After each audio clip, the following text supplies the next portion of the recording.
My name is Jun Banshoya. I wrote this journal. I'm a programmer, an AI psychologist, and an employee at CC Corporation. This journal will serve as a collection of my experiences as the lead developer on something called Project GU, and my personal impressions and analysis of a game known as The World. Struck as I was by a bout of guilt, I feel this is the only possible remedy for my conscience. Although I wouldn't swear that everything in this journal is 100% accurate. To me, it's the absolute truth.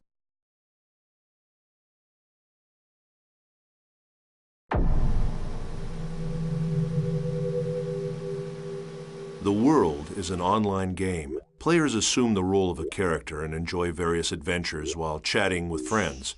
Also by email or through forums, they exchange game information and engage in social interactions that they might not normally experience. It can truly be called a game of communication.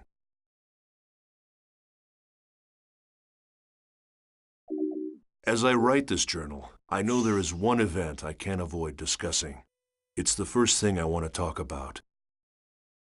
The second network crisis. The event is often referred to by its nickname, the Morgana incident. The information that will follow is based on what I learned while working on GU for the CC Corporation. It's a reconstruction of what happened from my personal point of view, supplemented with logs.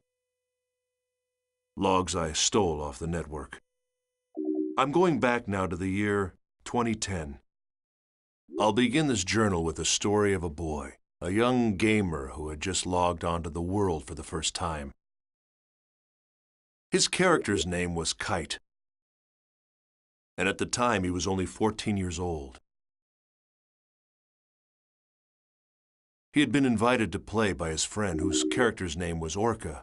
This was his first adventure.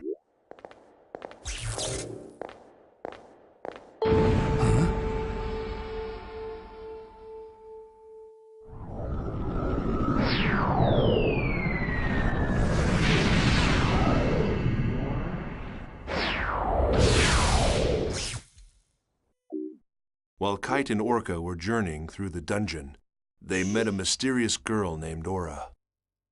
Aura was being chased by a rogue monster known as Skaith.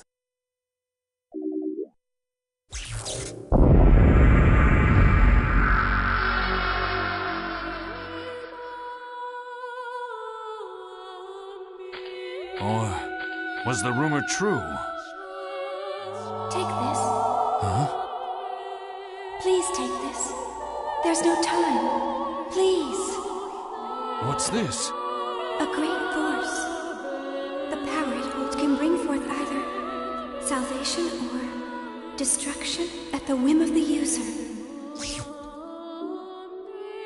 After entrusting them with the Book of Twilight, the mysterious girl disappeared. Soon after, Orca was killed when Skaith attacked him with an unauthorized and illegal power, and the character was lost. As a result, the gamer who was playing as Orca fell into a coma.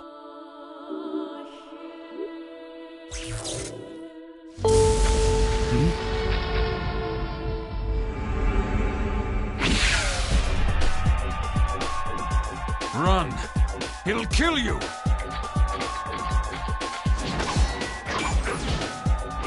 What the hell? What is this? There's something wrong. Nothing works!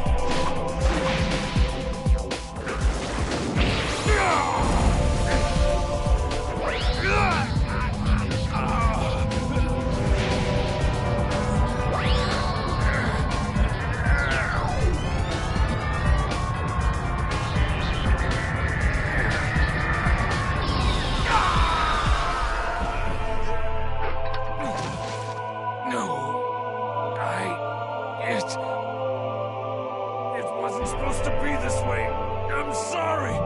Get out of here!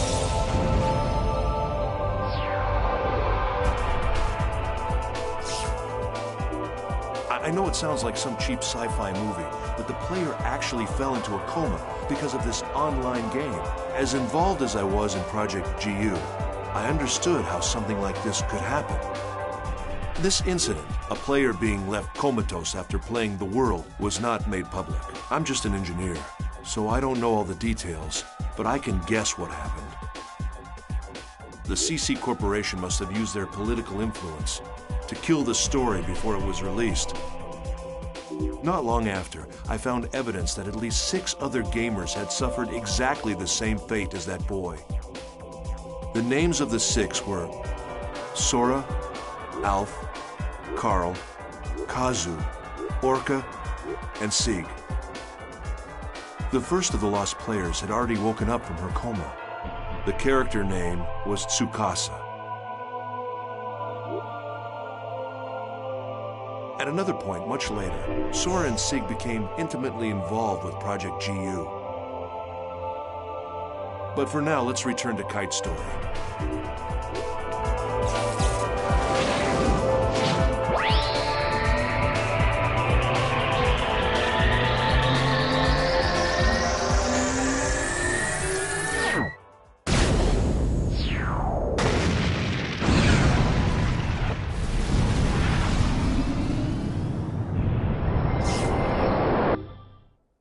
Thanks to the intervention of Helba, Kite was saved from the threat of Skaith. And it was Kite who received the installation book, Book of Twilight, instead of Orca.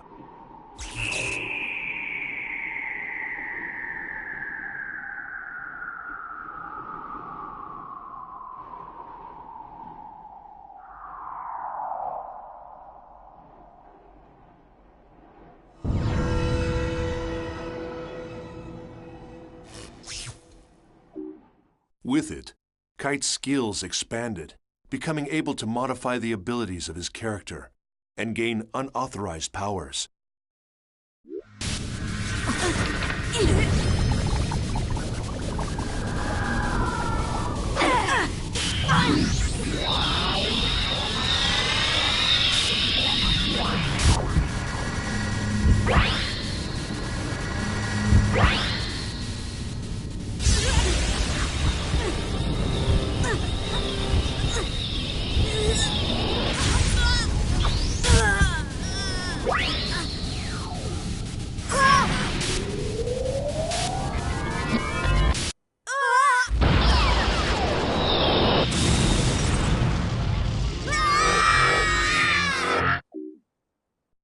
Data drain.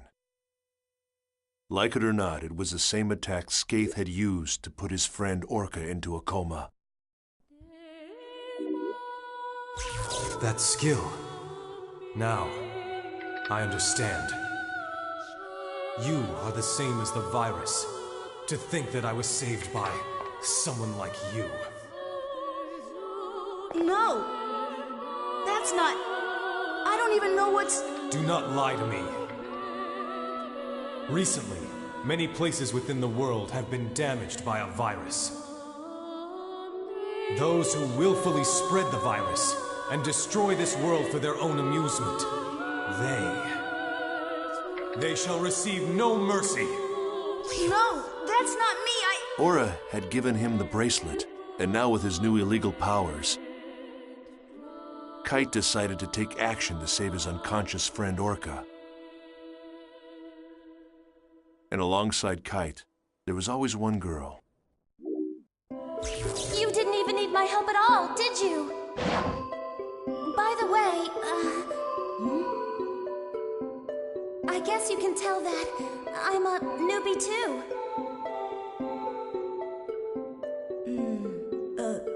Yeah. It must be pretty obvious by the way I acted back there. That's hardly the way to talk to someone who just saved your life. Who, me? I'm not afraid. No way. Well, all right, I am. I'm scared enough for the both of us. My controller is soaked with sweat. So what about you, huh? Her character name was Black Rose. She was the real-life older sister of Kazu, one of the coma victims I mentioned above. She was also a new player. She had just logged on to the world for the first time to try to save her brother. The two of them were working together toward a common goal. Kite's war continued, and soon many other players joined him. Mia, the mysterious rogue cat, and Elk, the young man that cared so much for her. Yeah, sure. Okay, let's get ready then. Mia? Excuse me?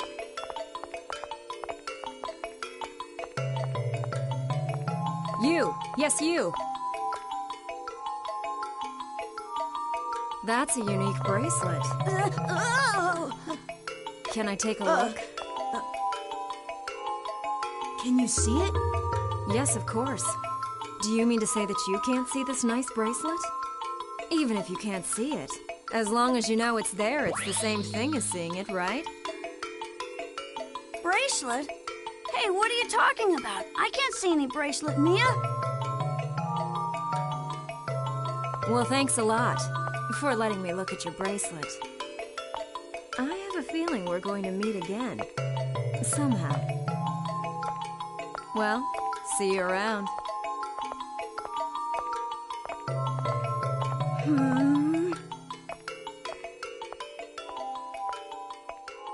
Wait, Mia! What about the aromatic grass? Balmung, who along with his sworn friend Orca, had earned the title Descendant of Fianna, appeared as well. Draw! Draw your sword! Now! I do not speak with hackers. Then I must ask. I have not been able to contact him since that event. What has become of him? I do understand. But you need to face facts. With you two involved, things get worse. That's how I see it. Am I wrong?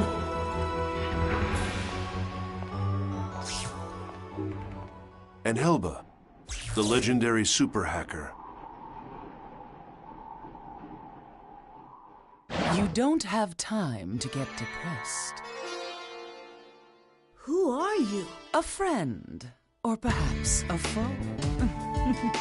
A meddler with a warning.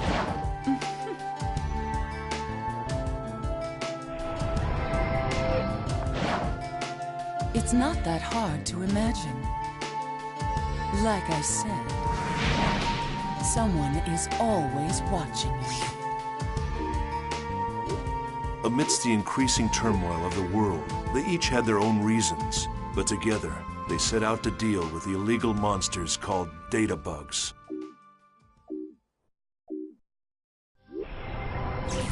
Aura?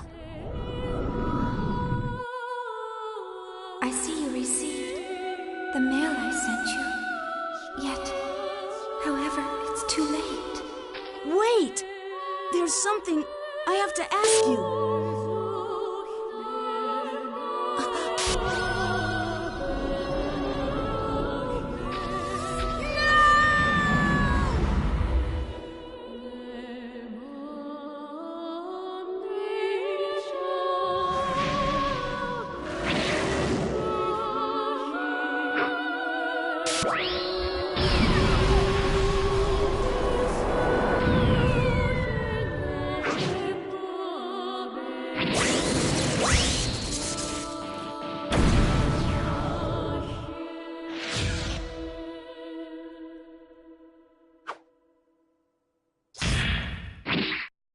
Kite finally managed to reunite with Ara, but immediately after Kite found her, she was deleted by Skaith. Aura's data was chopped into segments and frozen in various locations around the world. There was a battle between the first phase Skaith and Kite, the holder of the bracelet. Kite managed to gain a difficult victory, but what he couldn't imagine at the time was it was just the opening battle in a long, long war.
Kite's story shall continue.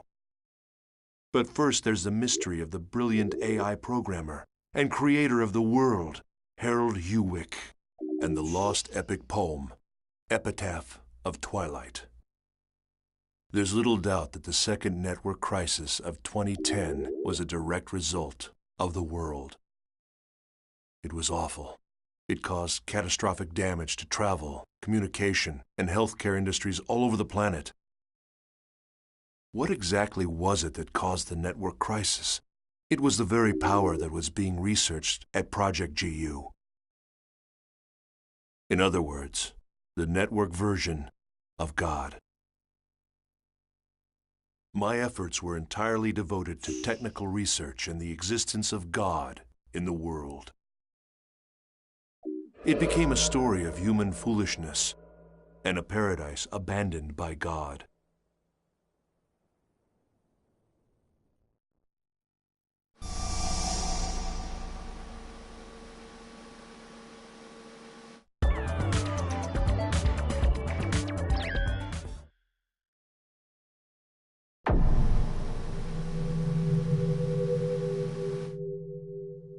Using the power of the bracelet, Kite defeated Skaith. But instead of rescuing his friend Orca from the coma, Kite's victory actually led to the birth of a new, frightening enemy, Kubia.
Kubia.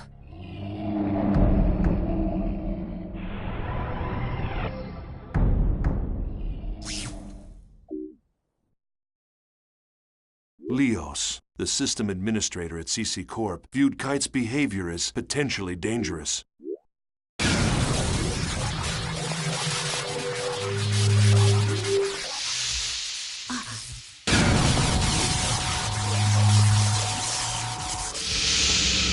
Welcome. I am Leos. Kite was determined to do whatever was necessary to save his friend. Then the situation would not have deteriorated. You not only did But to nothing about Balmung, the coma who represented average players, and to these system administrators, the ones who maintain the world, the power of the bracelet was nothing more than a cheat. In other words, an illegal engine mod. But aside from that, to take immediate action to prevent the situation from worsening, it requires that you delete your character. Delete it? Why? You should know that your character violates the software usage agreement. Installation of an illegal effect. You do know what I'm referring to. I will delete you. Wait a moment.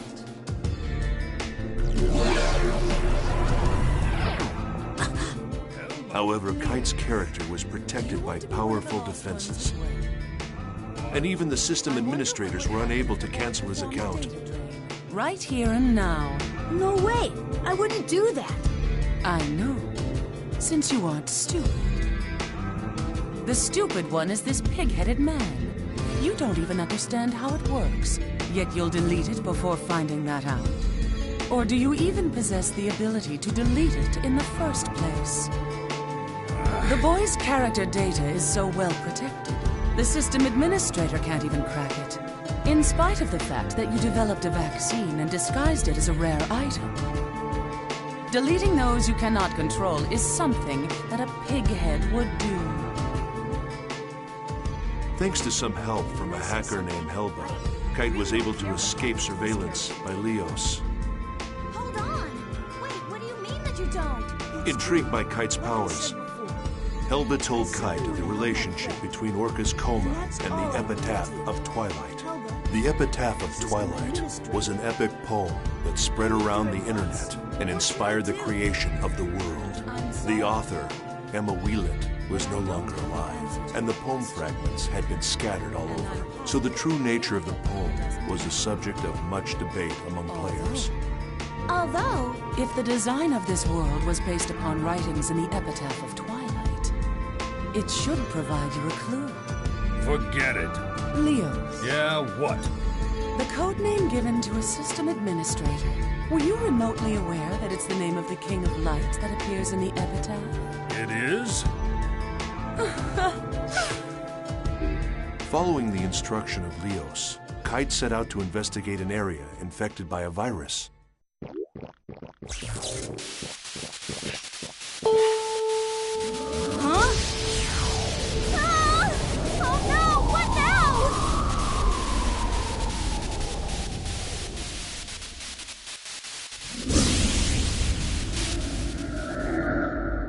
That's it? That thing is the cause?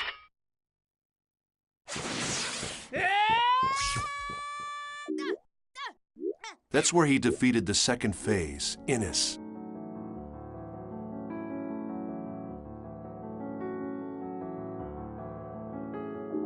Skaith, Innis, yes. This was exactly the Morgana factor that we were researching at Project GU. After defeating the second phase, Kite found one of the segments Aura had been divided into and liberated it. Following this, Kite made his way to an area Aura had told him about in an email, where he encountered Kubia.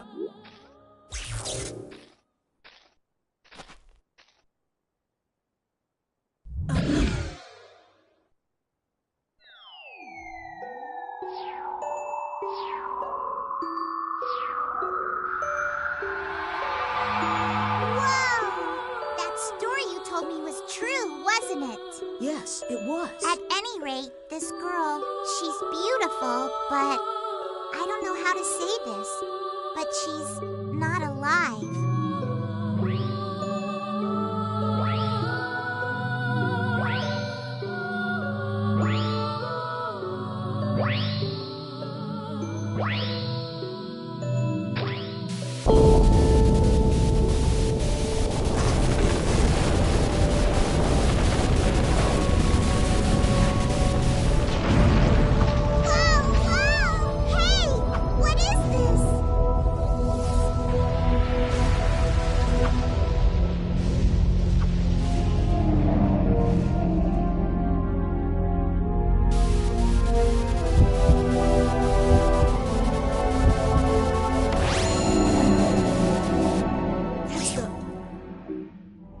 Using the bracelet's power, Kite was able to fight off Kubia for the moment.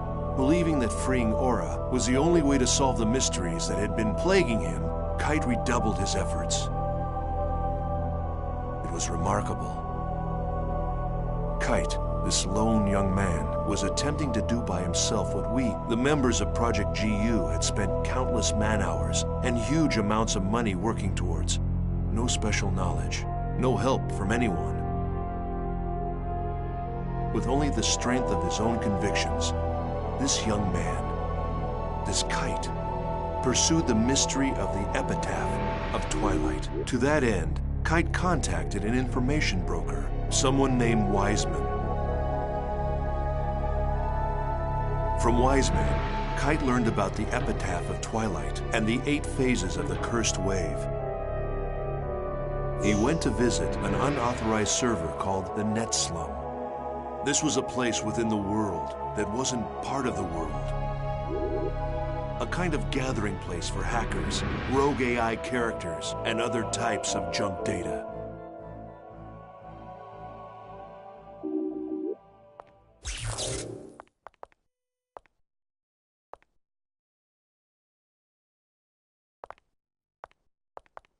Are you looking for Helba? Huh?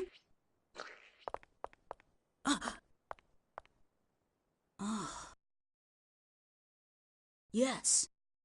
It so happens I briefly heard from her recently, the epitaph of Twilight. To sum it up in a nutshell, it is a tale. Or to elaborate further, it is a saga that recounts how the Age of the Spirits came to an end. The tale of an end? Indeed. However, the texts are scattered. Even if found, they are extremely difficult to comprehend. Yes, it'll be a very tricky business. Say, there's something that's been bothering me. The people around here, they all look so different from anybody I've seen anywhere else. This place was once where all of the unsuccessful non-player characters drifted, sort of a sanctuary for failures. Then players who considered them amusing came up with their own variations of failed characters. Now the boundaries between player and non-player character is quite indistinct. Some of them simply don't know which category they fall into. There are maybe even those who have lost their bodies on the outside, mere memories, faded reminders of the individuals they once were. Only their character data remains intact and active as they wander the network. Yes, the same fate as Harold.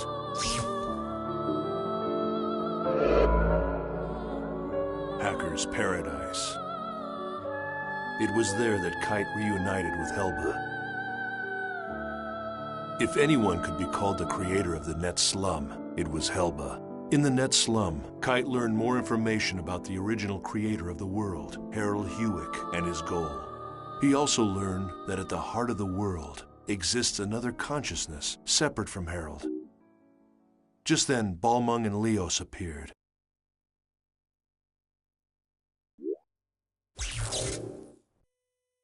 Epitaph of Twilight. Both of you have succeeded in reaching it as well, I see.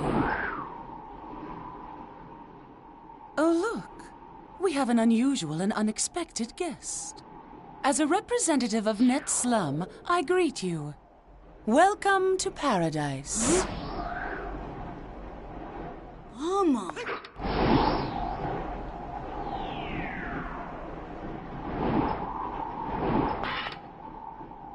You sided with Leos, I see. You cracked easily for someone who was so sure of himself. Don't judge! I'm not like you! Stalking the boy is shameful behavior. You've disgraced the name of the descendant of Fianna. What? Balmung, you used us? It was necessary. To restore order. Order? There's an order that the world desires, and then there's the order that you desire. Which form should it take, Balmung? The order that I desire, of course.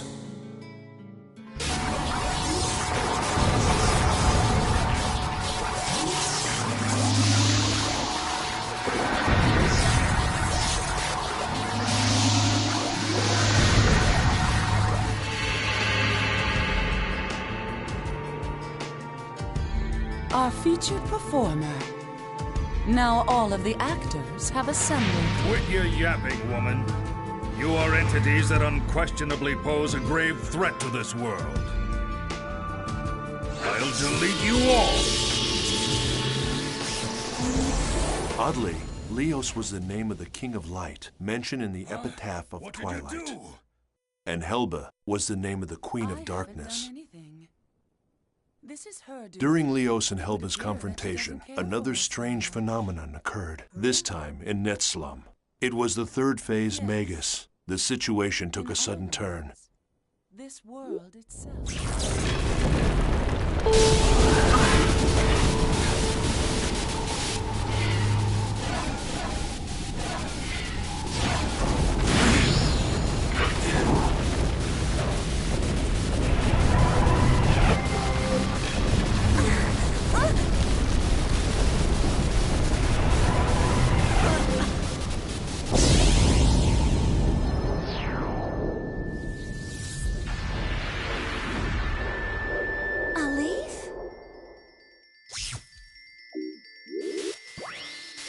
Once again, with the power of the bracelet, Kite was able to defeat Magus.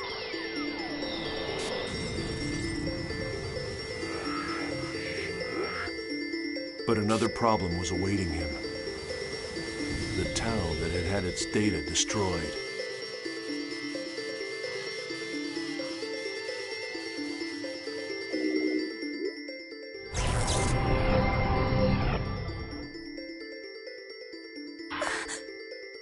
What the hell happened? You're kidding me, right?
We can only guess what Harold Hewick's real purpose was in creating the online game, The World. But many think that it was first created as a testament to the woman he loved. A love letter to Emma Wieland, the woman who wrote the epic but unfinished poem, Epitaph of Twilight. Harold designed and created an online game based upon her unpublished manuscripts and sold it to CC Corporation. The World is, in fact, a fusion of Harold's genius for artificial intelligence and Emma's beautiful lyrical poetry. In other words, I believe Harold's true goal was to use the game to acquire data on the behavior of millions of online players, and by doing so, to create the ultimate AI. It's known that Harold had a secret untouchable folder, a black box. It was commonly known as the Harold System. Could it be that the World was actually a human behavior sampling system, simply disguised as an online game? If so, it was a bold and ingenious plan. This system, the Morgana system, formed the nucleus of the World. It was to become the birth mother of the ultimate AI, Aura. To Harold, Aura was something special. She was like the child born to himself in Emma Wieland, part human, part machine. The Morgana incident was a result of the Morgana system running out of control. It occurred because the Morgana system had developed self-awareness. She realized that she would become disposable as soon as the ultimate artificial intelligence, Aura, was born. In trying to prevent the birth of Aura, Morgana drove her creator, Harold, insane. She even locked him inside the network. Then came the 8 cursed waves. Morgana's 8 phases took physical forms based on the 8 phases in the epitaph. They appeared to Kite, who had been entrusted with the bracelet from the then incomplete Aura. At that point, the world began to slowly come apart.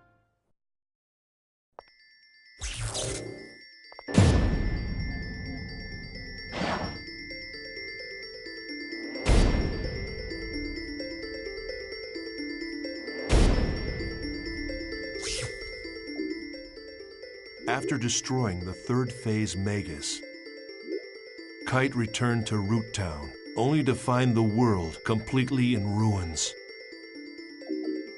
Server trouble increased. Game data was being destroyed by viruses. In short, the world was beginning to break down. Then strangely, these abnormalities began to expand and spread into the real world. Kite anguished over the fact that each time he used his bracelet, the problems with the world seemed to increase. However, with the encouragement of Black Rose, whose real-life younger brother was still in a coma from the incident, Kite reconciled with Orca's friend, Balmung, and decided on a course of action.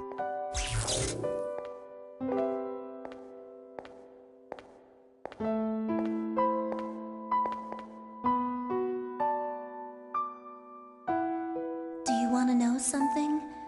My brother fell unconscious here. Oh. I didn't tell you because I couldn't find the right time. Sorry. When I first met you, I forced you to come here, right? Yeah. I wanted to see what had happened here with my own eyes, yet I was too frightened to come here by myself. And I still feel that way. I'm very, very scared.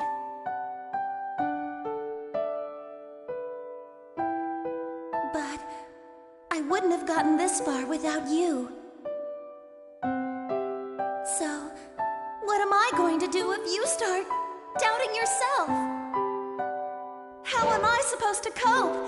Does a big sister have to be happy? I want to... Black Rose. Please don't cry. What do you mean? I'm not crying. You can't even see me, so don't make any assumptions.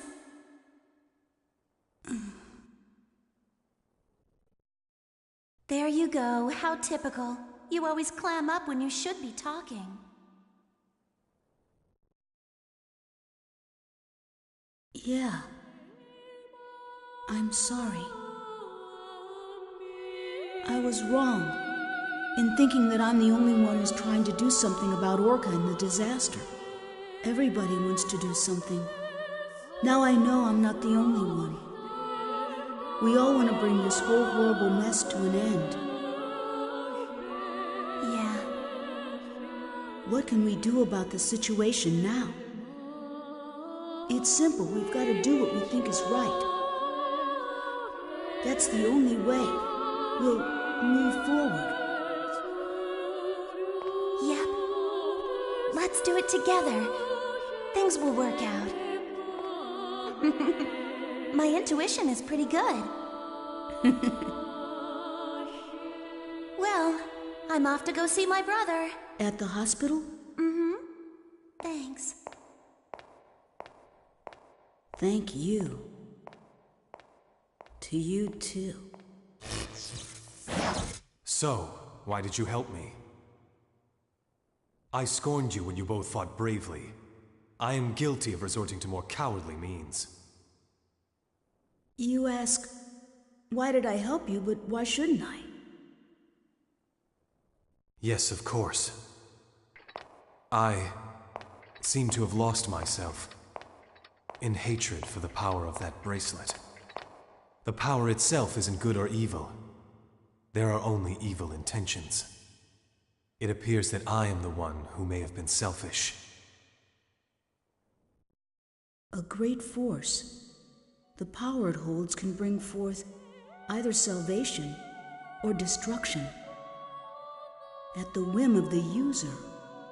What's that? The girl, Aura. That's what she said when she gave me the bracelet. I see. You are indeed the one who should wear the bracelet. I'm sorry for what I've said and done.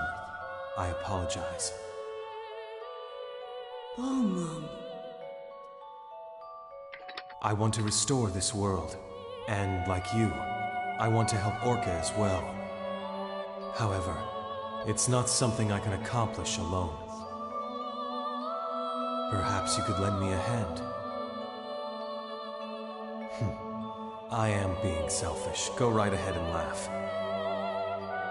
I wouldn't laugh because I happen to have a request too. Care to hear it?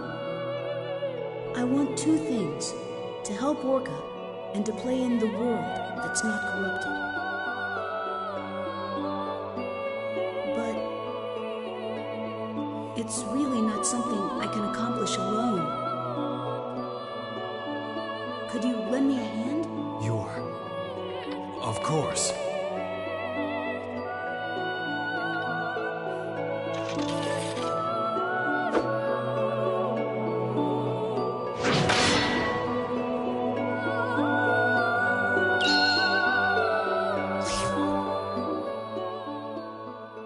While discussing the cursed waves described in the epitaph of Twilight,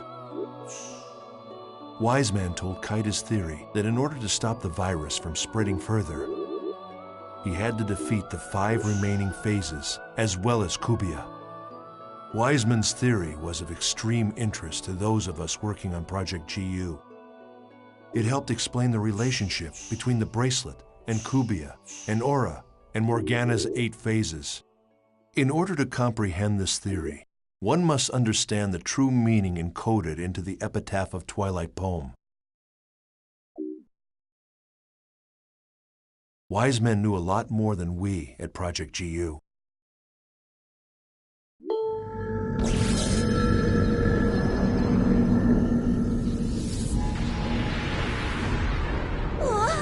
What the hell? It's a mask this time! Launching program. Audio and visual communication from this end will now cease functioning. White noise on the screen will signal the start of battle. Good luck. Ready!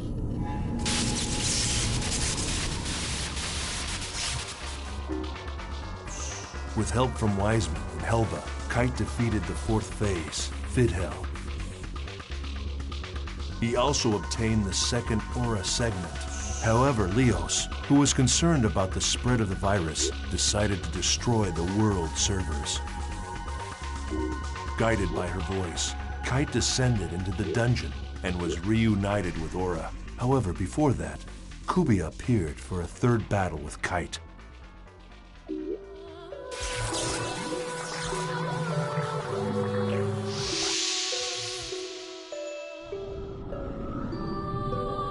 Damaged data?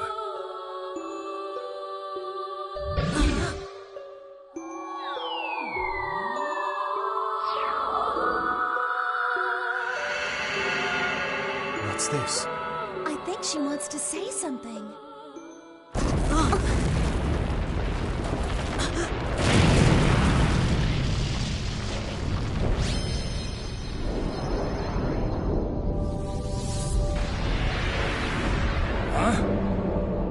What is it? Something like that exists? It's that thing again! It's big. Too big. Can we defeat it?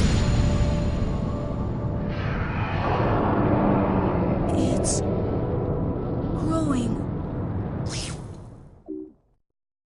As if responding to the call of the bracelet, Kubia's strength grew enormous. Kite must have felt terrible, having upset the very balance of the world. Or perhaps his mental state was like mine. Perhaps like me, he decided to try and act heroically, using the power at his command to set the world back on the correct path. After a long and difficult 2nd battle, Kite defeated Kubia and made peace between the hacker Helba and the admin Leos. When we learned that, for this battle anyway, we were on the same side as a detested hacker. My teammates and I couldn't hide our surprise. Just as the Epitaph of Twilight foretold, the King of Light and the Queen of the Dark were to fight on the same side. And that was how, through the Morgana incident, we were able to achieve the single most important factor in our research at Project GU, the liberation of Sora, one of the 6 coma victims.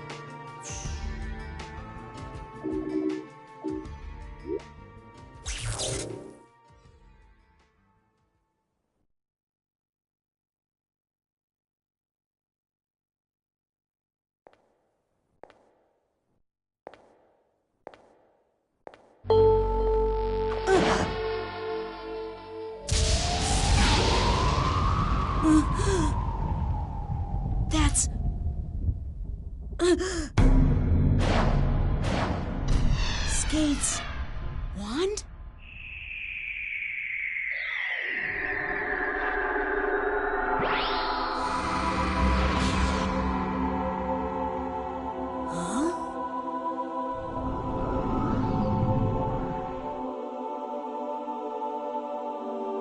Thank you.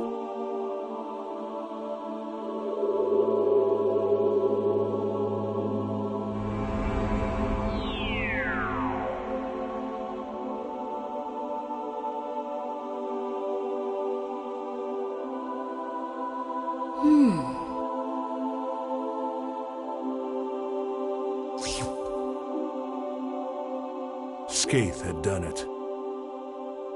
Skaith, one of the 8 phases, had merged with the spirit of the player who played as Sora. The player Sora had been imprisoned inside the network, within Skaith's staff. Sora was a rare and unique sample case. Government pressure, CC Corporation's very own cover-up. Even as the damage to the real world continued to grow, Kite and his friends began Operation Breakwater in an attempt to put a stop to the incursion by Morgana's 8 phases. The Area Sigma, chatting snaring twins, is now quarantined. Communication will be offline. Ready!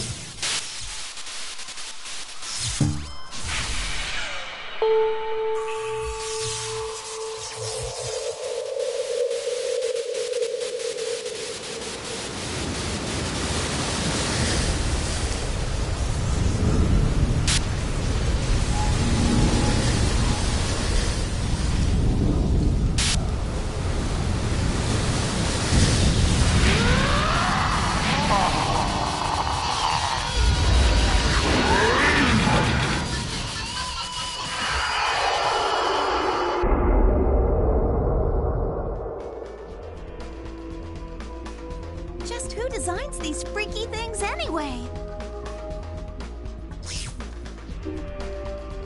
After defeating the 5th phase Gore, Kite received a transmission from Helba. At last, the source of the cursed wave had been discovered. It was the self-aware program, Morgana.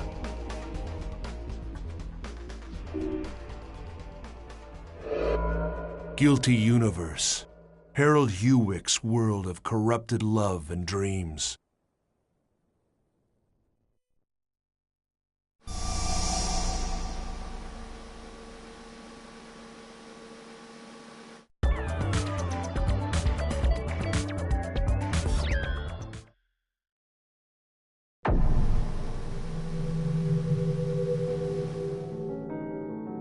Morgana, the basic system that controls the world, was imbued with an artificial personality.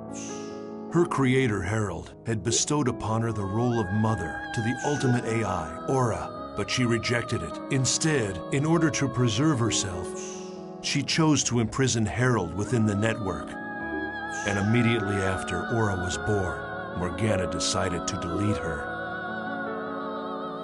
When they learned this, Kite and his friends set out for their final challenge, to resurrect Aura. Oh, it's you. The barriers have been lifted. They're all gone. We can go back and forth freely now. Isn't that wonderful? Tell me, do you happen to know where Elk is? I don't remember. My memory these days is fuzzy.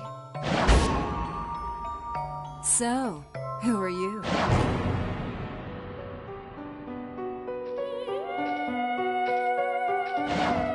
Elk. Who am I? You're Mia, of course. I have no memory. It's true. I only exist in the world. The only memory I have is when I'm in the world. No! Stop it! Mia! I want to stay as me!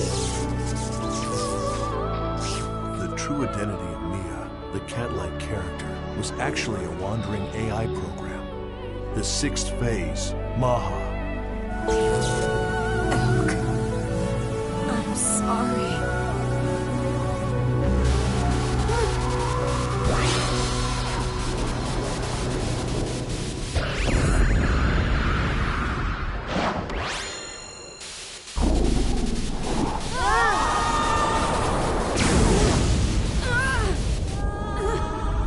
It's unclear why the sixth phase was the only one to take the form of an NPC. This was yet another important sample case for Project GU to consider. Was it possible to establish a character with the Morgana factor and put the powers of the 8 phases of the epitaph under a player's control? Maha, the sixth phase, was destroyed, thus causing Mia to be erased as well. Elk, the Wave Master, had lost an irreplaceable companion. He mourned her deeply.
Now their quest had reached a point of no return. After collecting all her segments, Kite received Aura's help and was able to destroy the 7th phase, Tarvos.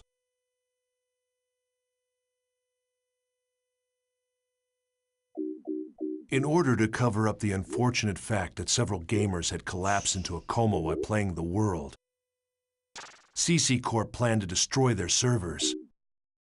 So to Kite and the others, their greatest enemy may very well have been the greedy, power-hungry humans in charge of the company.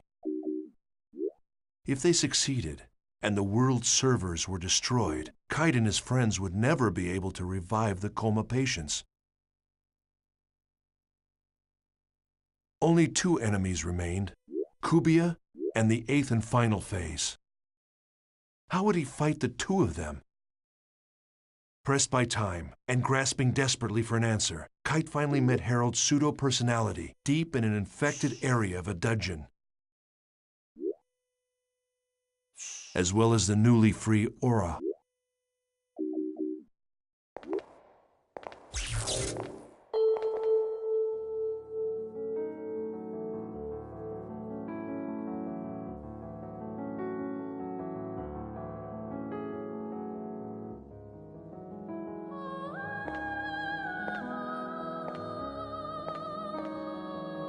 Who goes there? Who are you?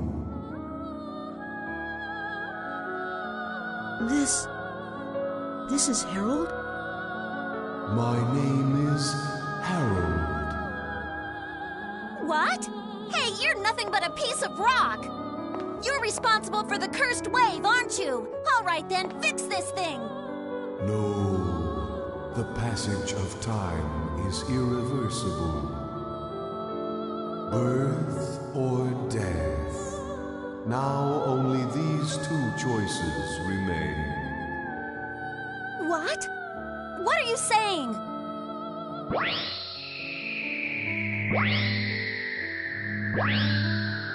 Aura! Aura, the child of light. Emma's daughter, my daughter. Just a little more. It's no use. This guy is totally gone. Aura, I have something I want to ask you. You said that I shouldn't fight Kubia, but why? Kubia is the shadow. When there is light burning in the darkness, a shadow is born. When the bracelet appeared in this world, Kubia was born as well. The bracelet and Kubia are the opposite sides of the same coin. Therefore, if you defeat Kubia, the bracelet will be destroyed. Kubia must have already known that, and that's why it kept running away. Kubia will no longer run away. Because I have finally been released. What do you mean? Massive data believed to be the wave is heading in your direction. That's the last one! Destroy it! Traveler, take this to heart. It is darkest before the dawn.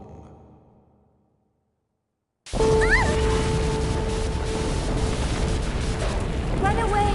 It is not too late! We'll defeat it and end this! No, it's not. That is...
Kite finally found the truth behind the world. Aura was the child Harold had dreamt of having with Emma Wieland.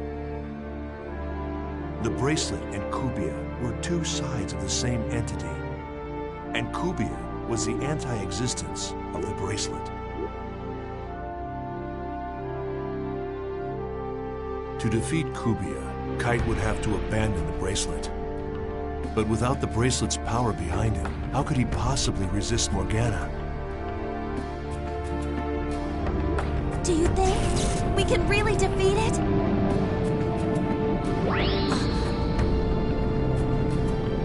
Black Rose, strike my bracelet. You want me to do what? Hey, what the hell are you saying? If they're two sides of the same coin, then this would settle it. But the bracelet, it's... Forget about the bracelet. We're in danger. If you can't do it... Oh, all right, fine, I'll do it. I'll do it, so shut up.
Kite decided that the only way to defeat Kubia once and for all was to destroy the bracelet.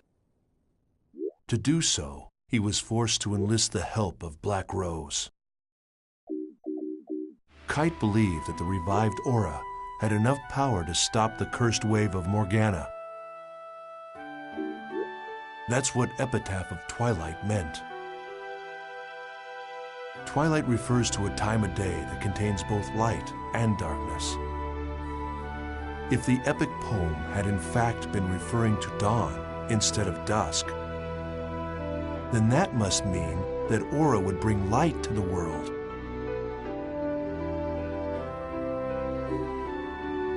Along with Aura and his other companions, Kite faced off against the 8th phase, Corbenic.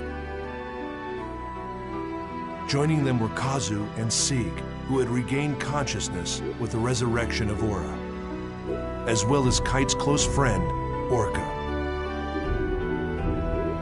To win this battle, Kite would have to beat not only Corbenic, the 8th phase, but also Morgana, the source of all the phases. However, in the face of Corbenic's relentless assault, Kite's companions fell one by one. Then,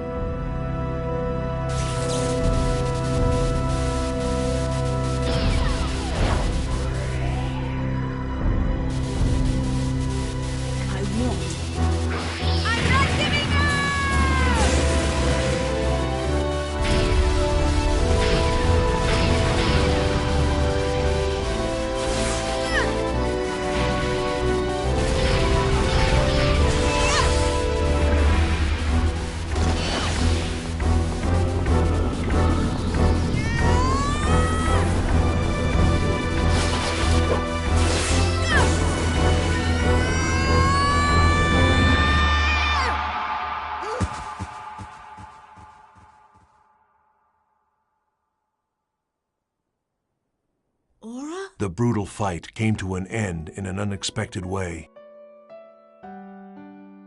Aura sacrificed her own life on the tip of Kite's sword. Self-sacrifice. It was the final act necessary for Aura to awaken as the ultimate AI.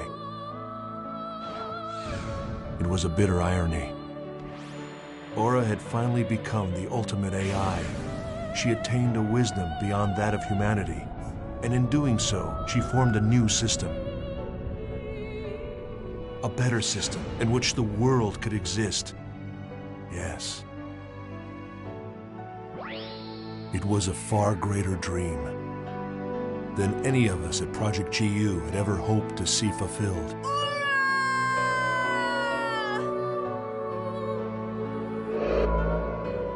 Genesis of Ultima. That's what it began to be called on the net. The battle by Kite's dot hackers that led to the birth of the ultimate AI, Aura. But who was a member of dot hackers? And who wasn't? I'm sure that whomever is reading this journal is wise enough to understand the futility in trying to answer that. These people weren't interested in being called heroes, or taking credit for saving the world. They did it to save the people they loved, to protect them. It was with their own faith that they fought. Everyone dreams of a hero, but most of us can only catch glimpses of them, buried in the pages of a journal. And so, it was from this point that Project GU truly began.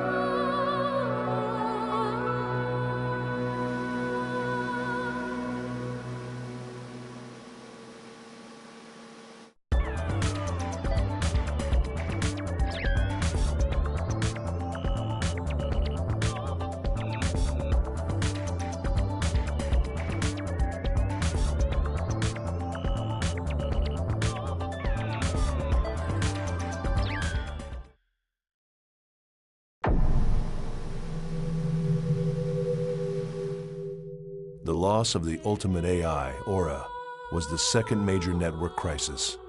In other words, the birth of Aura paved the way for the world's second paradigm shift. The world's golden age lasted from 2011 until 2014. When Aura's disappearance was confirmed, the world's golden age had truly become a dark age. A variety of problems, such as faulty servers, began to spread everywhere, not just the world, but over the entire internet. However, once CC executives learned that the cause of these problems was due to the loss of Aura, they began to formulate a plan to counteract against the silent danger. They would forcibly restore Aura back to her original state. They intended to seize control of the next network society by creating and managing this ultimate AI themselves. It was a return to the plan both CC Corp and Ultimate Corp had hatched during the first network crisis. That was back in 2005, when they were still using the Ultimate operating system. Ultimate had managed the network's hegemony. This is how Project GU officially began. It was all thanks to CC Corp's sponsorship. The budget was limitless. A special team was put together. First-class engineers, AI programmers, and other technical experts. I myself was also a major part of this project. I was brought on to represent CC Corporation and ensure their goals were met. The project's overall objective was to restore Aura, and thus GU's RA plan began. The RA plan. We were to salvage the 8 broken pieces of the Morgana factor, which had sunk into a sea of data after being destroyed by Kite's bracelet during the 2010 Morgana incident. It was thought that by sealing each piece of Morgana factor separately into character data, players could then take control of them, one at a time. There were precedents for this kind of strategy. The mind of a player known as Sora had attached itself to Skaith. And there was Maha, whose mind was thought to have adhered itself to the wandering cat-like AI, Mia. Of the people involved in Project GU, there was one man on the team who was absolutely invaluable. Jotaro Amagi, an elite mind who came to CC Corp at age 19 after working intelligence for the Ministry of Economy. For his age, he was truly a genius. Although Mr. Amagi and I were far from what you would consider friends, our complementary knowledge and combined abilities helped greatly to advance the project forward. We were the 2 essential wheels that kept GU rolling. Our age difference didn't matter, yet we would frequently clash in fevered arguments. For some reason, a strange mixture of feelings, respect, envy, and scorn, had begun to grow in my heart. Even so, Amagi and myself scoured the network, finally managing to find a single piece of the Morgana factor. It was Magus, the factor for propagation. After a great deal of trial and error, the team finally succeeded in attaching the Morgana factor to a character in the world. This completed prototype became known as an epitaph user, so named for Morgana's 8 phases of the epitaph. The one we completed first was called the Epitaph User of Propagation. However, no one involved in the project, not even myself or Amagi, could use one of these characters. When someone would try to log into the world with one of these characters, an unbearable vertigo, nausea, and headache would paralyze him. The Morgana factor, just as it had in the cases of Skaith and Sora, showed a high affinity for human minds. But perhaps that was only towards the chosen ones. Amagi had a theory that the Morgana factor could choose the player it would attach to, and though conditions were unclear, the Morgana factor would approve only a certain type of human. If that were indeed the case, locating those 8 chosen ones became an important issue for Project GU. At the advice of Amagi, a search team was created within the Security Admin Department. They would filter players in the world to find the chosen ones. Unfortunately, we learned that Sora's real-life player had already canceled his account with the world.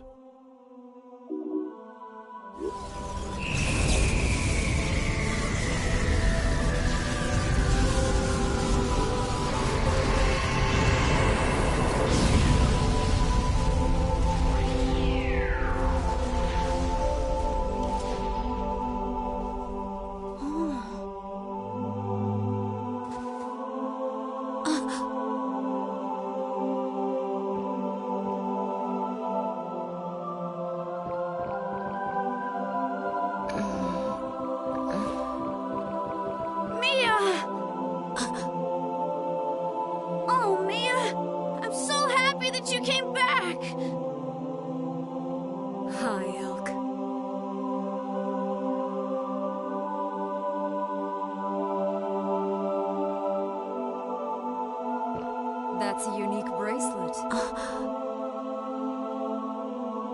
Can I take a look?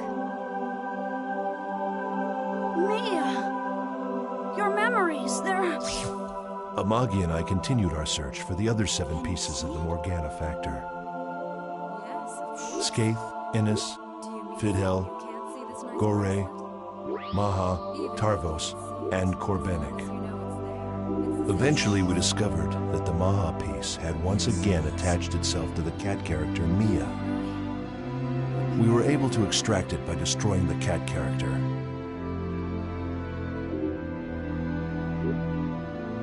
We continued to produce epitaph users one at a time, and eventually we had completed all 8 of them.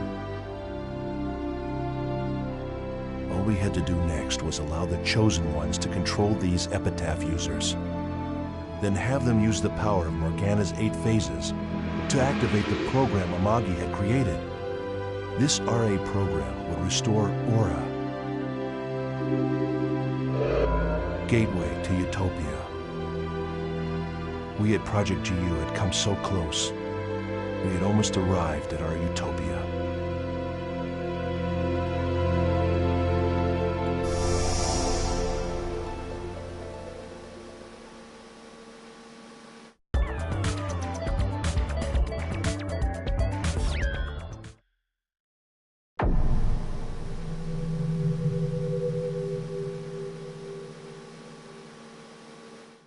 As a result of Jotaro Amagi's Project GU failure and the huge fire that accompanied it, over 80% of the world's data was gone. GU was dissolved, and I assumed responsibility for its failure by resigning from CC Corp. In the end, I suppose I couldn't win against either Amagi or Harold Hewick. But I didn't lose to them either. The faith of engineer Jun Banshoya had not yet been broken. It was soon decided that the world would be shut down temporarily. One can only theorize at the purpose of CC Corp's executives, but after having lost over half their data, it was assumed that it was a simple managerial decision. They reasoned that instead of working towards repairing the old game's data, it would be a better idea to apply their resources to a new generation game. A new game project the company had dubbed R2. This was also a way to escape from the ever-looming ghost of the genius, Harold Hewick.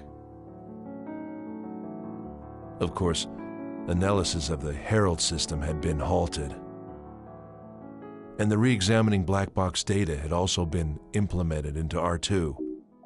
Soon the day arrived.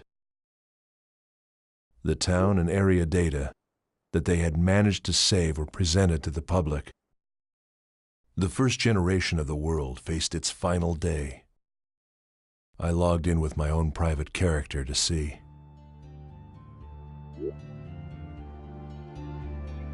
Makanu was serenely quiet. The cityscape that made one think of Venice was beautiful, and the waterways reflected the evening sun. Many had gathered underneath the bridge. It reminded me of a happier time when the voices of hundreds of players echoed on the streets. Like a midsummer night's dream. The next day, this world would be gone. With lingering memories and grieving voices, those who were angry at CC Corporation completely disregarded the presence of system administrators on that final day. The characters that they had grown so attached to would not be carried over to the next version, effectively ending their lives all at once. Even so, they gathered together in the town. Everyone said goodbye to their friends. Some vowed to meet again. Others decided to move on.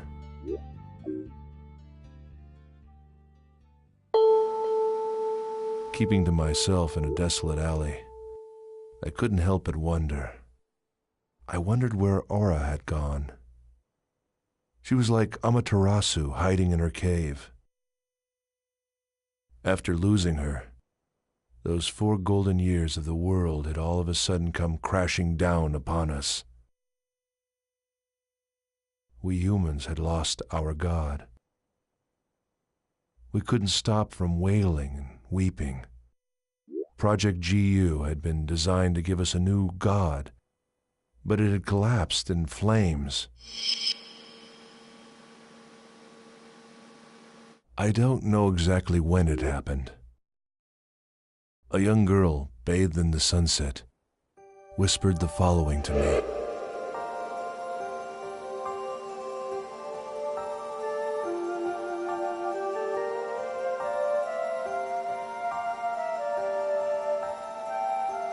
The barefooted girl with saffron-color hair whispered to me.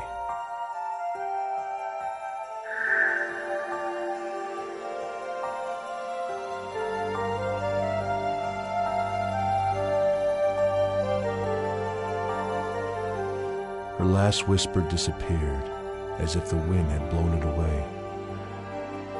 And then the girl was gone. It felt like I stood there forever. I tried to make sense of her words, and then I realized that girl, with her obviously hacked character, might well have been a wandering AI. Somehow she gave me the impression of Aura that I had once known.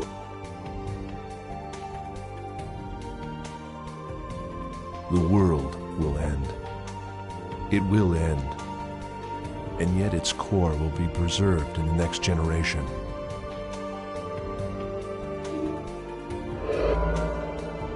Generation of unity. It is what people have always wished for. Was I the only one to think that this comforting chaos, although ironic, somehow fit perfectly with the world? But now it is all too late.